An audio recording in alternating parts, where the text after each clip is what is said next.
kesken ja uhriluku todennäköisesti nousee.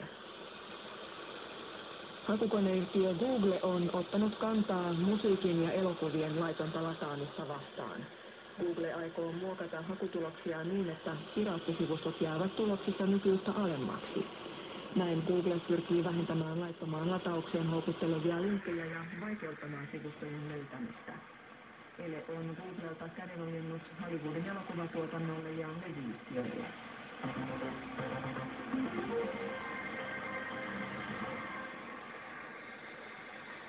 Ja uutisten jälkeen vuorossa Urheiluradiostudiossa Antti Laaksonen.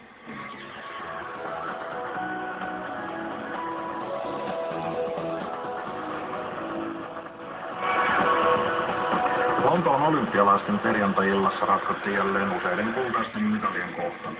Illan huikein suoritus nähtiin naisten 4 kertaa 100 metrin pikaviestissä. Yhdysvaltain joukkueet Tiana Madison, Allyson Felix, Bianca Knight ja Carmelita Cheder voitti viestin huimalla ajalla 40-80.